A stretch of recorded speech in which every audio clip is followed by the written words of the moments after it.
Mission, nuancer l'actualité pour vous offrir des perspectives. Pour savoir et comprendre, Karima Brick. On va poursuivre maintenant avec Rémi Villemur. On va discuter, en fait, on évoquait tout à l'heure là, ces élections françaises, la prise de parole aussi dans certains cas d'artistes. Et bien, cette fois-ci, ce sont des rappeurs. Il y a une vingtaine de rappeurs qui sont sortis en France, qui ont créé une chanson pour mobiliser le vote des jeunes contre le Rassemblement national. Mais oups, quand on observe là, justement ce qu'il y a dans la chanson, il y a des propos là, qui sont considérés par plusieurs comme étant antisémites. Il y a des propos également assez sexistes et violents envers notamment Marine Le Pen et Marion Maréchal. On va en parler justement avec Rémi Villemur et on va revenir aussi sur une déclaration de Mark Miller, qui est ministre fédéral de l'immigration. Donc, on va parler de tout ça avec Rémi. Bonjour Rémi. Bonjour Karima. Si tu veux, on a un extrait de la chanson. Moi, je démarrerai comme ça, puis on en parle juste après. Absolument. Les guerres, y'a du monde pour les guider, vite, y'a personne pour les faire. Je peux me cramer pour mes idées libres, je peux me cramer pour mes frères. Le doigt en l'air pour les sistras, c'est news dans l'angle mort. Secoue ces tremblements, fuck le rassemblement. Un pays de facettes, le revers de la médaille sur toute la longueur de la A7. Faut qu'on rembobine la cassette, la menace vient droit des cités. Alors, écoute, Et dis bien. Oui, c'est bon. Écoute, je vais quand même devoir faire une confidence parce que moi, quand je parle de rap à la radio, il y a des gens que je connais qui m'écoutent, des gens que je connais depuis longtemps. Et si je disais que le rap, c'est une sous-culture, ce que Zemmour a déjà dit, si je disais que le rap, c'est niaiseux, ben j'aurais l'air un peu con parce que j'ai écouté du rap toute ma jeunesse, OK? Ça a été une musique qui a bercé ma jeunesse parce que oui, on peut bercer quelqu'un avec du rap. Mais l'ennui pour les rappeurs donc qui sont en cause cette fois-ci, c'est que comme j'en ai écouté beaucoup, je suis capable et en mesure de vous dire que c'est une très mauvaise chanson. C'est mal écrit. Ça a été écrit rapidement, là, visiblement. Et bon, ils vont nous dire que les délais aussi sont assez courts. Là. L'élection a surpris tout le monde, là. Le déclenchement plutôt de l'élection législative. Mais c'est une très mauvaise chanson dans laquelle tu as raison de souligner qu'il y a des propos qui sont, oui, misogynes, oui, antisémites. Même, on fait des amalgames. Le RN, c'est les racistes, c'est les fachos. Moi, ça ne me dérange pas énormément. Je suis ni une femme ni un juif, il faut dire, sauf que ça fait partie de la culture rap, cette violence-là, cette espèce d'ignorance des faits assez élémentaires de la politique. On n'est pas face à des gens qui ont vraiment une conscience citoyenne forte. Ça ne me dérange pas. Et dans une démocratie qui marche et qui fonctionne et qui est vivante, les gens ne devraient pas se contenter d'aller voter. Ils devraient pouvoir utiliser toutes les voies qui sont possibles pour s'exprimer. Et moi, j'ai pas de problème avec ça. Par contre, il y a des paroles dans la chanson. Non, mais j'allais dire, après, effectivement, c'est toujours le fameux débat, que les gens s'expriment puis que cette chanson-là existe. Il faut dire qu'en France, il y avait eu une chanson récemment. C'était une chanson de Tu partiras pas, quelque chose comme ça. C'était en lien avec justement peut-être l'immigration illégale. Donc, ça aussi, ça a fait énormément réagir. Ça a été critiqué. Et c'est un peu aussi une réponse à ça de l'autre côté. Là, vous avez ces 20 rappeurs qui prennent la parole à travers une chanson qui dure 9 minutes et 43 secondes. C'est la chanson No Pasaran. Et voilà, donc je suis d'accord avec toi là-dessus, sauf que effectivement, on peut quand même, et le débat va être plus large, mais on fera pas le débat aujourd'hui là sur ce qu'on retrouve dans certaines chansons, dans le rap par rapport, par exemple, aux femmes, à la misogynie extrême, à la violence même extrême envers les femmes. Ben ça, parfois, ça reste quand même une espèce de, pas un sujet tabou, mais des fois, c'est comme on n'ose pas aller là non plus, parce que ça ouvre d'autres débats aussi, à savoir, ben justement, c'est quoi cette espèce de culture misogyne qu'on va retrouver chez certains rappeurs, ça vient d'où, ça fait référence à quoi, pourquoi il y a de telles paroles. Donc là, aujourd'hui, ben oui, c'est une chanson politique, mais effectivement, il y a des paroles un peu comme celle-là, là, que tu sais, je te parlais pour qu'on sache de quoi on parle, là, tu sais, il y a dans la chanson, ça dit Marine et Marion, pardonnez-moi l'expression, mais je vais devoir le dire, les putes, un coup de bâton sur ces chiennes en rut. Voilà, donc ça vous donne une idée de ce qu'on retrouvait dans les paroles. Oui, c'est très, très peu édifiant, tu avais raison de démarrer le tout en l'affirmant, mais moi, ce qui m'intéresse, c'est plus la dimension politique de la chanson. Il y a des paroles dans cette chanson-là qui, à mon avis, qui symbolisent bien l'espèce de malentendu qu'il y a en ce moment en France et aussi au Québec, là où on essaie de comprendre cette élection-là. Dans la chanson, on va entendre un rappeur dire « C'est nous la France ». Donc là, la chanson sort après les résultats du premier tour qui viennent confirmer la tendance qu'on avait observée lors des élections européennes, c'est-à-dire qu'un électeur sur 3 a voté pour le RN. Et c'est pas... tu sais, on dit souvent, oui, mais c'est un parti qui attire plus les vieux, plus les hommes. Ben, sur la question du genre, par exemple, c'est faux. C'est-à-dire qu'il y a un écart de seulement 4 points entre l'électorat féminin du RN et l'électorat masculin. C'est un écart qui est plus important que dans les autres partis, c'est vrai, mais c'est assez mineur. C'est-à-dire qu'on a à peu près autant de femmes que d'hommes qui votent pour le RN. On a des jeunes aussi. Il y a un jeune de 18 à 24 ans sur 3 qui a voté pour le RN en France. C'est énorme, quand même. On a également des gens plus vieux. Donc, c'est un parti qui regroupe un tas d'électeurs. Donc, le « C'est nous, la France » me dérange un peu parce que, en fait, c'est un mensonge. D'autant plus que plus tard dans la chanson, il y a un rappeur qui va dire, il y a plus, là je cite, il n'y a plus nos darons, ça veut dire nos pères, si je ne m'abuse, il n'y a plus nos pères, donc il n'y a plus d'usine. Donc, ce qu'on essaie de dire, c'est vous voulez nous renvoyer chez nous, ce qui, soit dit en passant, n'est pas une promesse du Rassemblement national, mais vous voulez nous renvoyer chez nous, il n'y en aura plus d'usine. Donc, ça voudrait dire que les ouvriers sont la cible du RN, hein, les ouvriers, ce sont bien des ouvriers qui travaillent dans les usines aux dernières nouvelles, alors que 57% des ouvriers ont voté pour le RN. C'est près de 3 électeurs sur 5. Hein, c'est 54% des classes défavorisées ont voté pour le RN. Donc, il y a un malentendu autour de qui vote pour le RN, parce qu'on est dans une vieille logique qui est périmée, selon laquelle les ouvriers votent à gauche et les bourgeois votent à droite. Pourtant, les ouvriers votent à droite, hein? Ou alors à l'extrême droite, si ça vous tente tant que ça de prononcer le mot en E. On n'est plus dans le monde d'avant.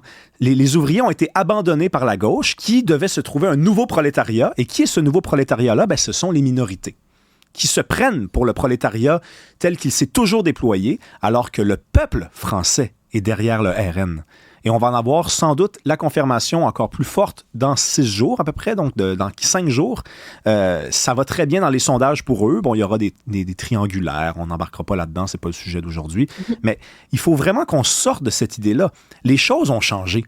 Les ouvriers ne se sentent plus servis à gauche. Le programme du RN, il faut le lire. Sur le plan économique, c'est un programme qui offre quand même la possibilité aux gens avec des revenus très modestes de s'en sortir un peu mieux que ce qu'on offre, par exemple, au parti d'Emmanuel Macron. Et cette chanson-là, pour moi, qui est une chanson qui peut continuer de circuler, moi, je suis vraiment un fan fini de la liberté d'expression. Ça peut aller jusqu'au bout. Là, c'est de l'extrémisme en ce qui me concerne.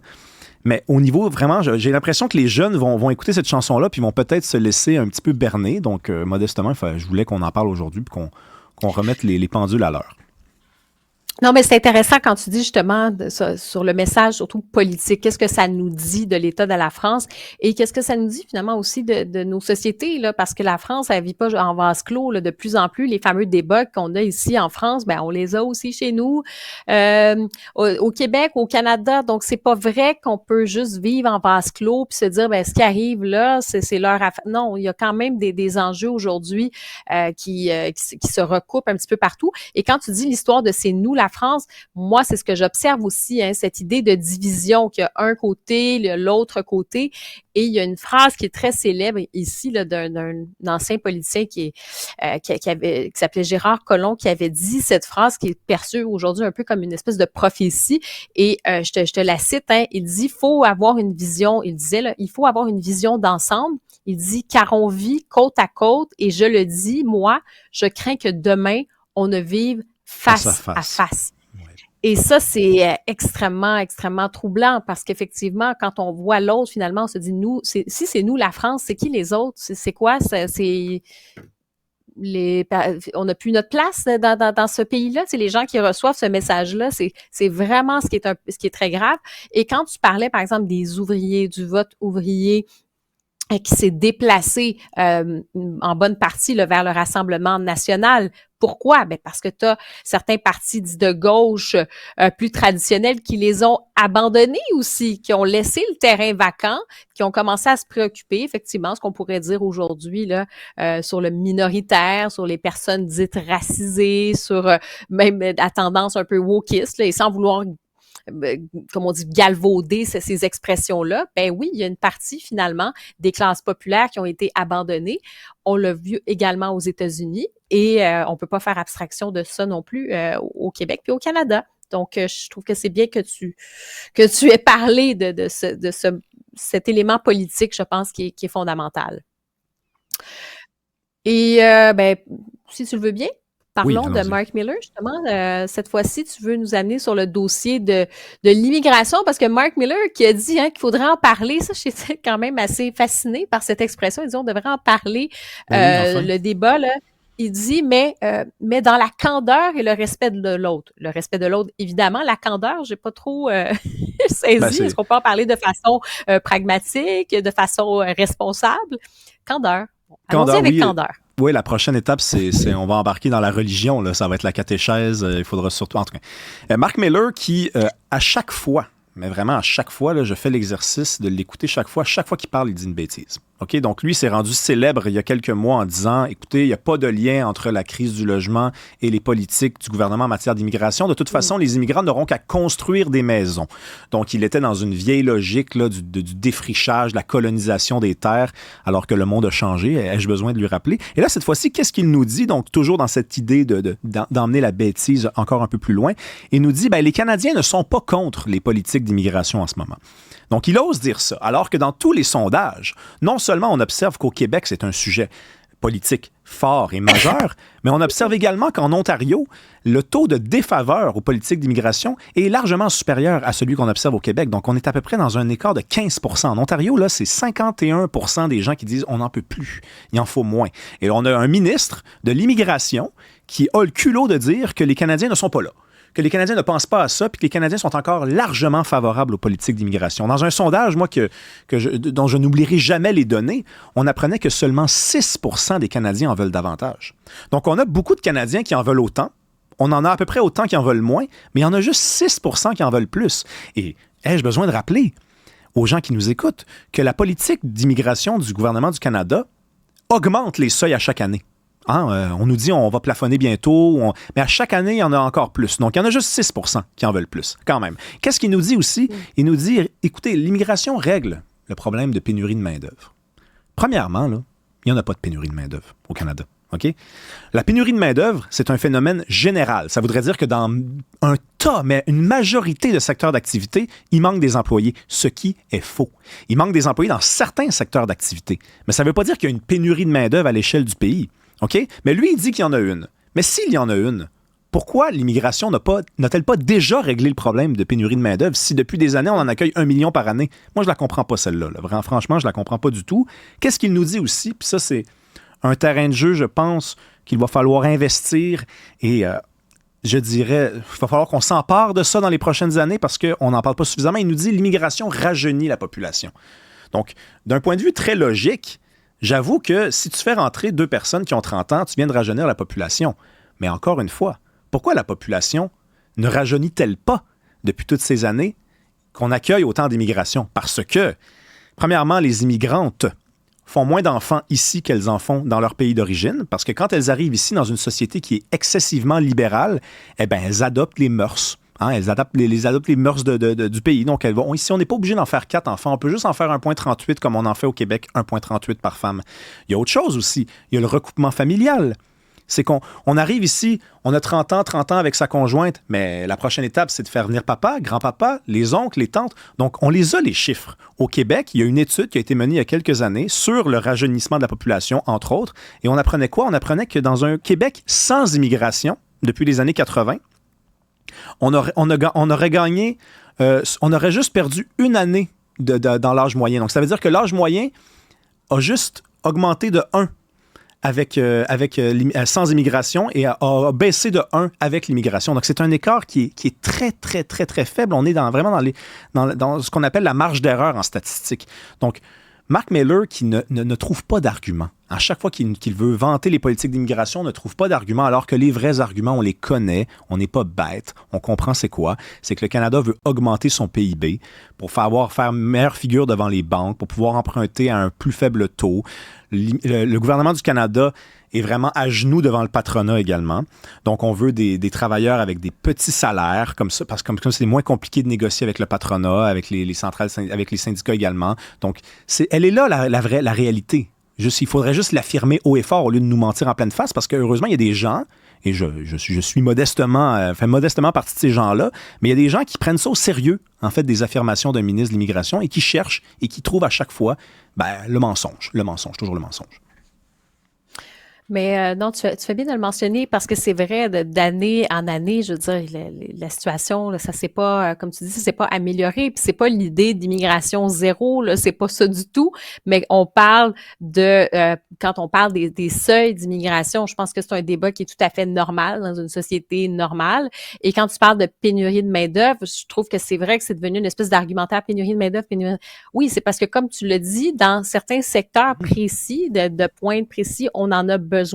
Et tu as dit aussi, sur certains secteurs où le patronat met de la pression, puis ça, c'est bien tabou de le dire, mais je pense qu'il faut le dire, il va mettre de la pression pour qu'il y ait certains emplois qui continuent d'être avec des plus bas salaires. Puis ça, ça a été démontré aussi. Donc, à un moment donné, je pense qu'il faut avoir les données justes, mais comme tu dis, c'est un débat c'est un terrain qui est miné, depuis des années.